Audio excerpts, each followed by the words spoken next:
Wow, we all ended up in the same place, huh? Yeah, what a coincidence. Indeed. Or as I like to call it, the chai factor.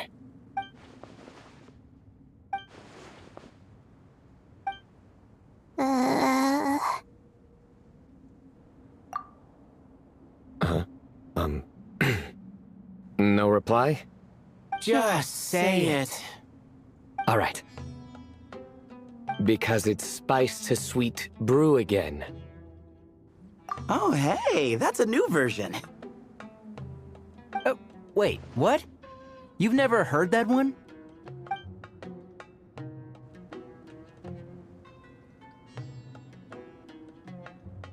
What are you looking for? A place to sit and read my book. Oh, great. What else is new? Well, looks like everyone made it through unscathed. Let's take this chance to get some water, rest a bit, and discuss what we learned. Sound good? Yeah, let's debrief.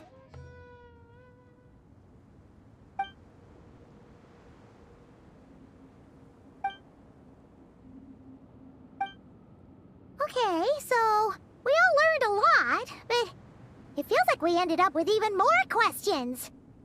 Yeah, but one thing's for sure. This place is tied to the Ibis King in some way. Hey, Sino. You're the current representative of Hermanubis. Can you call him up for a sec? Of course. Just let me sense his presence.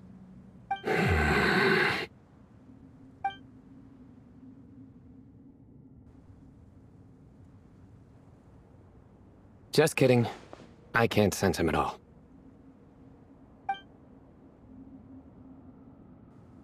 Jeez, Sethos. Did you set him up for that one? What are you, a two-man act? Sorry, Hermanubis isn't like the Ibis King. He can possess me, but I can't talk to him whenever I want. Oh, truly? Does that mean he's gone? Oh, I would have liked to reminisce about old times with him. Ah, the cat! It speaks! Ugh, of course it speaks. In fact, it is not an it at all. You do me a great offense. My apologies. Esteemed cats, sir?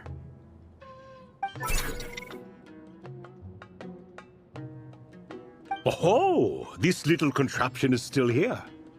Contraption? No, this is Marak. Which means you do his assistant a great offense. Huh? Well, I didn't mean... Well, I apologize.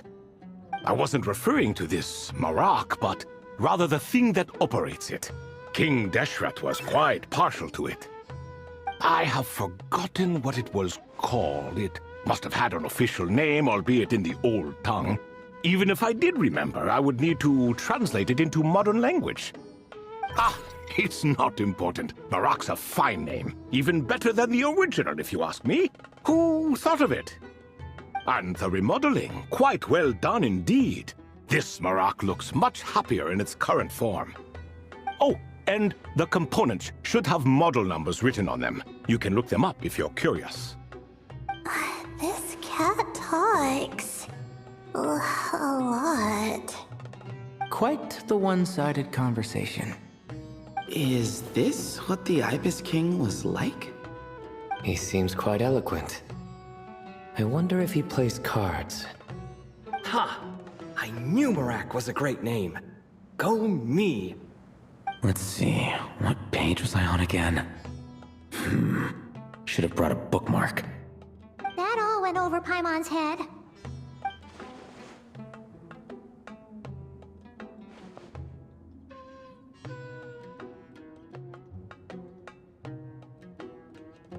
Hello indeed.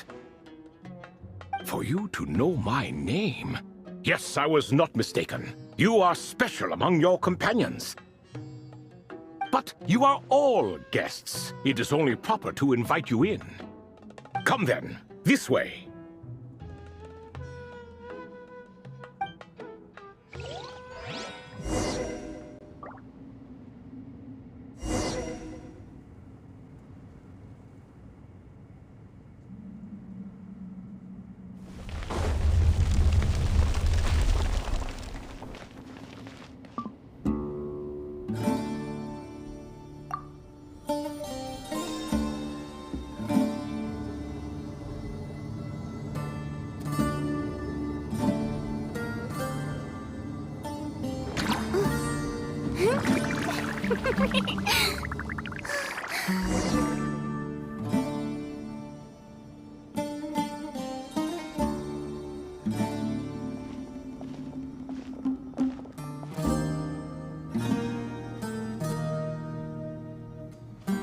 Welcome to my humble abode.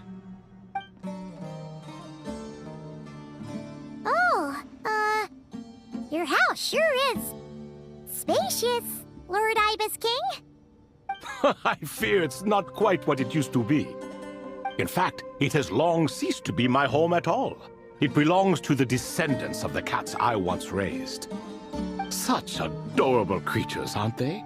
Take the one I'm borrowing here, for instance. A chubby fellow with such lovely fur. Anyway, tradition dictates that a special guest such as yourself be presented with a gift.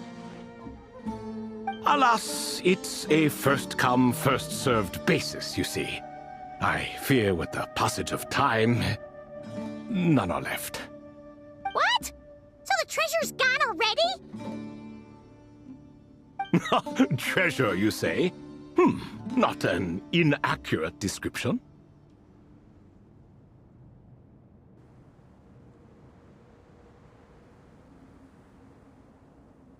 Yes, and no. I have the power to grant gifts inaccessible to the masses. The only requirement is answering a question. Not a bad deal, yes? Of course, my questions were given unto me by King Deshret, who in turn received them from the Mistress of Flowers. There are 3, and no more. What causes our rise and fall? What obliterates love and hate? What determines truth and falsehood? The more he talks, the less Paimon understands. I see. That must mean Gudars and Makaira managed to answer 2 of the 3. Another who understands. Oh, so that's the event those 2 slabs are depicting. Ah, priests and their records. A singular obsession, and quite boring, too. After being imprisoned within Aru, I could, on occasion, take the form of a cat to converse with those around me. But I despised speaking to them.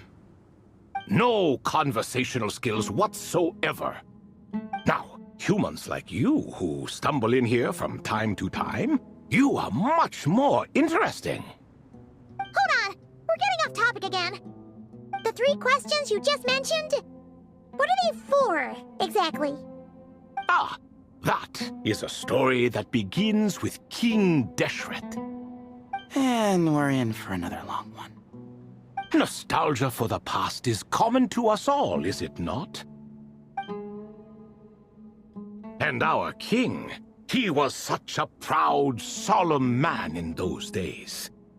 He watched us speak of the present and the future, of the wisdom we possessed or were about to obtain.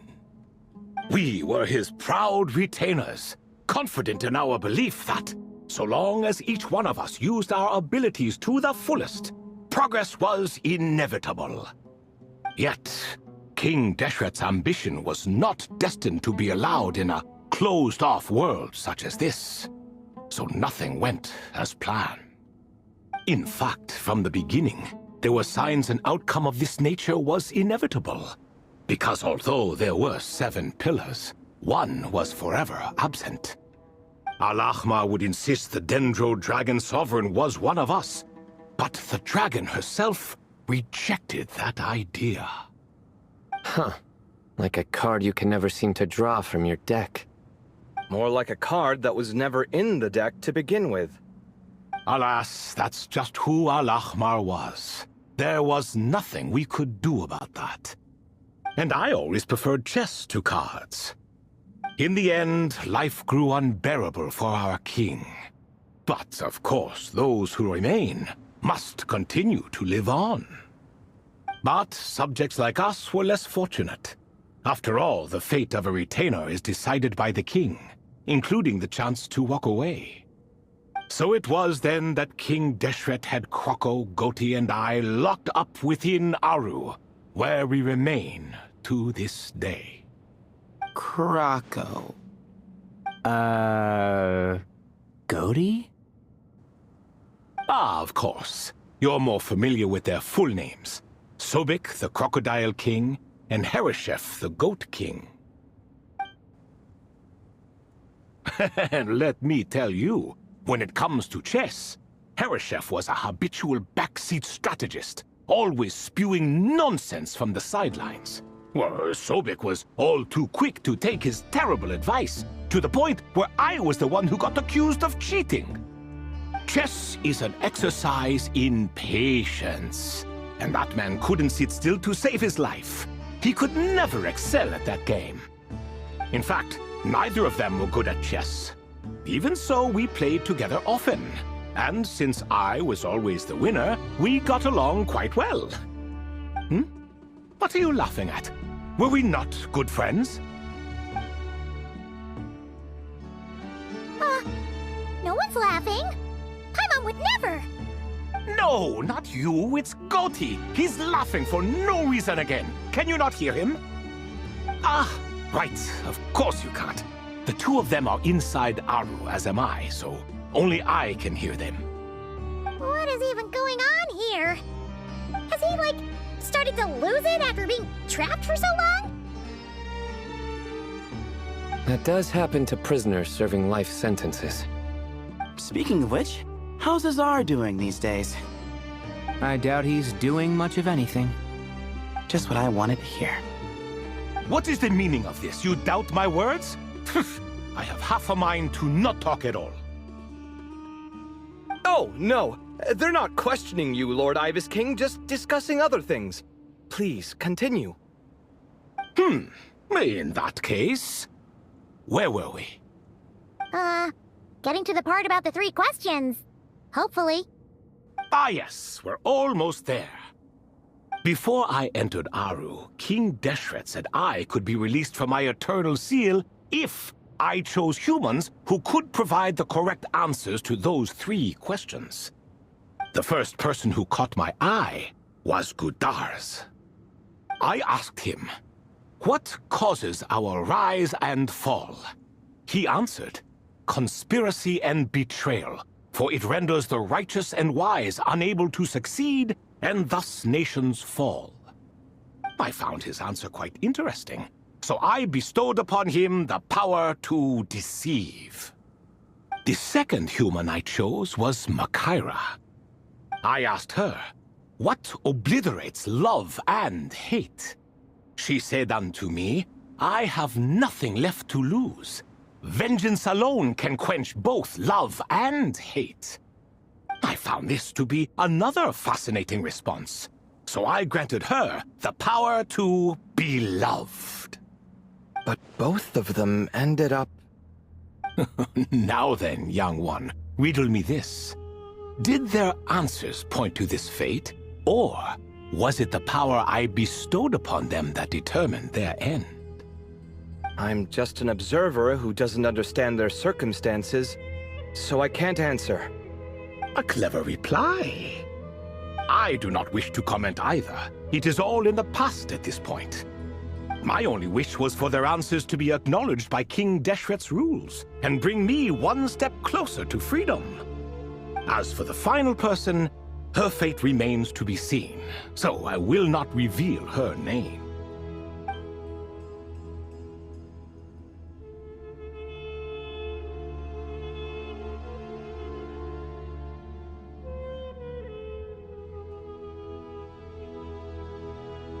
I asked her, what determines truth and falsehood? And found her answer quite compelling, so I bestowed upon her a gift to match. As you can see, however, I have not been freed, so it's clear the answer she gave at that time was wrong. But alas, 3 people were chosen and 3 questions were asked. So now all I can do is wait. Wait until her wisdom is in line with the rules set forth by my king. Until she has found the true answer to that question. No wonder there was no 3rd stone slab then. Or perhaps you're just not ready to include her in the story. Though, that might be a generous interpretation. Well, it's not merely because her story remains unfinished. As the remaining priests of this place left, or passed on, there were none left to record the events that followed. Besides, stone slabs are few and far between in the Great Red Sands. In the sprawling desert, very few things or people even manage to leave a trace. But sometimes I can't help but wonder. If that young man from several centuries ago had been willing to answer my question, would I have left Aru by now? Wait, so there was someone else? Of course, it has been thousands of years after all. All sorts of people have stumbled upon this place, but I only chose the special ones. That young man had such a singular intelligence, though his companion, by contrast, was rather average. The author of those notes we found? The student named Zandik? Ah, yes, I think that was his name. In truth, I was unsure whether I should grant him my third remaining gift. He was, of course, exceedingly clever, but he was also mistrustful and narcissistic in equal measure, and there did not seem to be a line he was unwilling to cross. Too much power could be dangerous in the hands of someone like him, so I found myself rather relieved when he declined my gift. Oh, he turned you down? Did he give a reason? Yes. He said he didn't need it. I still remember the look in his eyes. Nothing stood out per se, and still I could sense contempt and disdain radiating from his gaze. I could not give an exact reason, but on instinct I just knew it would not end well to get close to a man like that. So, I tricked him. Stick close to your companion, I said. Only the descendants of Tulatula can come and go as they please. Leave him behind, and there is no escape for you. So, does that mean his companion wasn't a descendant of Tulatula? Oh no, that part was true. The lie was in the other half. Anyone can enter or exit this place.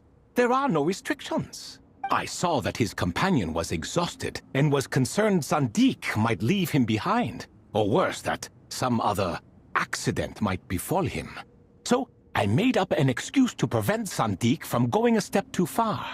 Oh, and speaking of, Sandik's companion had the same blue hair and pointed ears as you. Wait, does that mean Layla's also a descendant of Tulatula? Indeed. When Hermanubis founded that city, he took in many who had nowhere else to go. Today their progeny are scattered to the four winds, and indeed are far more numerous than I could have imagined. So the person you protected could have been my ancestor. Yes, yes. You're very welcome for that. Could I ask another question, Lord Ibis King? Of course.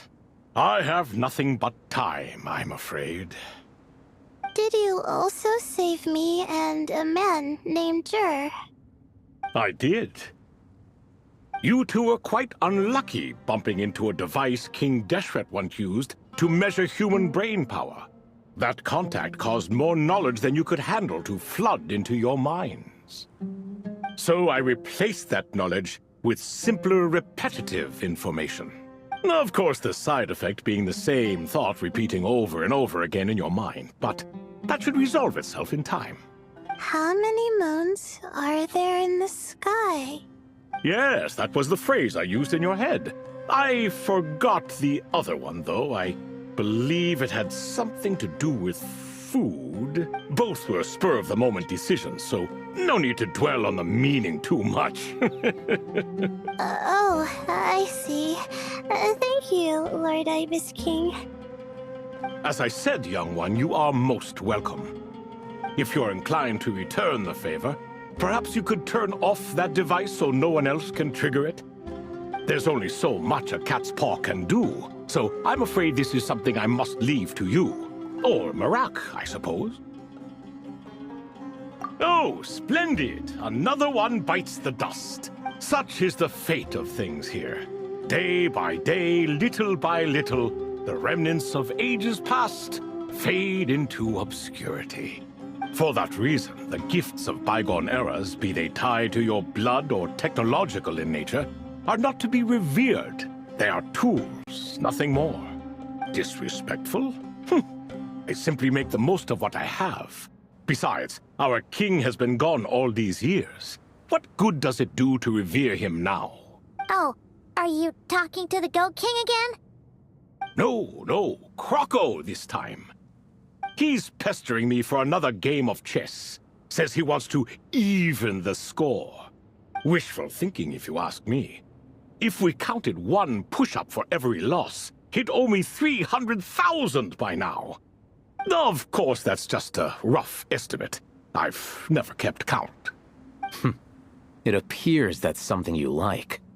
Being someone unable to be defeated. I suppose so.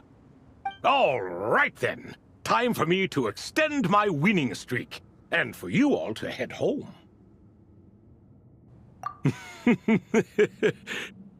In truth, deep down, I know even the answers to those 3 questions will not change my fate. But that is for me to reckon with. Go on now.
Excuse me? Do you even know what time it is? I've harvested 3 crops of tomatoes while you've been gone. You're exaggerating, Professor. I'm making a point. There's a difference. The sincerest apologies for keeping you waiting, Professor Cyrus. See, that's what I call manners. Now, are any of you hurt? Nope. It went way smoother than we expected, actually. I presume the investigation is complete then. Come, tell me all about it. Oh my, did you luck out? If you've read the work from the Vahumana Dashan, you would know that the Ibis King has, well, let's call it a mixed record. Perhaps he softened up a bit in his old age, and that's why he chose to help you. Or perhaps he just didn't have a good enough reason not to help us. See? Marak agrees. How do you even know that's what Marak meant? That could have just been a happy noise. In any case, there's a lot to be happy about.